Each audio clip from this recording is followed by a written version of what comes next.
Godzilla Final Wars. Yes, the 50th anniversary. Yeah. I think this possibly the first one I ever saw. The one you showed. Oh, me, yeah, I think. yeah. You know, So fond memories. Of this. interesting. This was an international co-production between Japan, Australia, the USA, and China. Wow. Okay. So it's got that's. I think that's why it's got such a wide appeal, and the production, the money was sunk into it to make that sort of more big blockbuster type movie. Yeah, it was basically a big celebration of all the Godzilla films that came before it, really. And It's the day of the Doctor of Godzilla. and if you like Avengers. the monsters, you get to see a whole bevy of monsters. Oh, yeah. in this one. Most of them are in it. Yeah. So it starts off with, I think it's a flashback to the Gotengo submarine. Yeah, it's the big submarine that can also fly that has a big drill on the front. And that traps Godzilla in Antarctica. Yes. And then we jump forward to the Gotengo. Funnily enough, in the synopsis, that they're meant to be in the English Channel and battling Manda. Yeah. And they actually destroy Manda. Yeah, it's kind of like a sea dragon. Sea dragon. They destroy Manda, who we watched one not so long ago, didn't we? Which Yeah. was called. Now, I have said that this is kind of celebrating all the Godzilla films, but it is also a celebration of all the other kind of Toho films that also came out that had giant monsters in. The tertiary characters. Yeah. Yeah, so this would be an example of Atragon. We saw Atragon not too long ago, Yes. and that had a Manda in it, but it was more focused on the submarine, wasn't it? Submarine and the Lost Continent of Mu. Moo. Yes. Basically, Japanese Atlantis. Yeah. So anyway, so they get rid of Manda, and then unfortunately, all these monsters start Rampaging around the rampaging world. around the world. It's like, oh no! And then some space aliens appear. I think they were called the Zelians. Zelians, yeah. Zelians. In this particular movie, one of my favourite characters is the captain of the Gotengo, Oh, yes. Captain Douglas. He's a boxer, isn't he? Well, the actor is Don Frey, and he was a mixed martial artist and a professional wrestler. Oh. But he's just such a brilliant character. He's a big guy, massive bushy moustache, big leather coat, and a samurai sword. And I just loved the character. It was just great, to see this big guy in there. That's interesting. We haven't really mentioned any of like the human characters in any of these films because they do tend to sort of take a bit of a backseat for a lot of the majority of these films. But for me, that he stood out. It was like, wow, we've got a lead character now that is, It's memorable. Yeah, he's one of the memorable characters. The Yeah. only other one I think you briefly mentioned was the guy with the eye patch. Yes, Dr. Sirazawa. Yeah. And so anyway, so the Zelians say that they can help stop the monsters from destroying And I Earth. think they also mention an asteroid called Gorath, which is another reference to another Toho film called Gorath, which is on the path to destroying Earth. Yes, but isn't that a hologram or something? They're lying about that. They're lying about that. They're lying about It that. comes up later. But also, we also have mutagenic humans in it because they've got this. Is it called M-base? M-base, yeah. Which is in their blood, and so these mutant humans can fight the monsters as well, and Kind of have Gatling guns. yeah, so they're doing all these fantastic flips and all sorts. It's going sort There's of quite a few like martial arts going style fight scenes in superhero this one. martial arts. I like it. Do you know what year this was? 2004. This came out November 29th, 2004. So we've come off the back of The Matrix, which Yeah. is like the big kind of sci-fi action. Yeah, I would say that there's Because what I remember is kind of Matrixy. yeah, in a way, yeah, you can see that would go.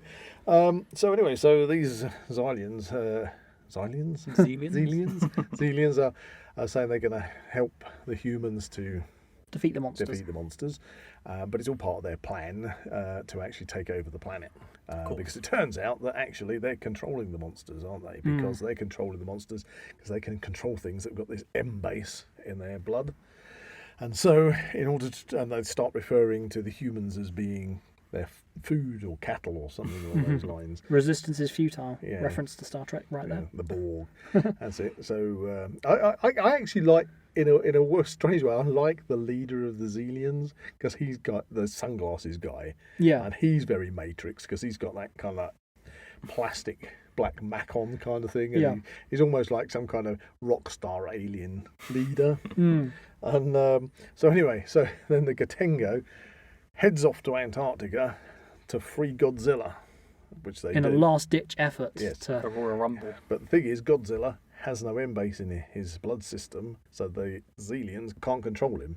And then Godzilla goes on a rampage of beating up all the other monsters, which is fantastic because you've got King Caesar in there, Anguirus, Ebirah, Hedorah, Rodan, Kumonga, is it? Kumonga, yep. And Kamakurus? Yep, Kamakurus, yeah. Kamakurus. But also, bizarrely enough, they have Zilla in there.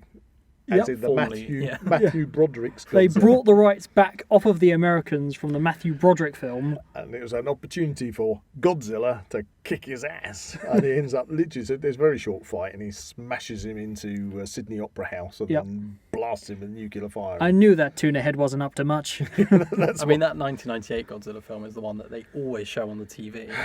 And it was, all the time. yeah, it was fair to say it was a disappointment. it was a big disappointment for me because when for a long time being a Godzilla fan, I'll say I'm a fan of Godzilla. I'm quite happy to say I'm a fan of Godzilla, and there hadn't been any new Godzilla movies.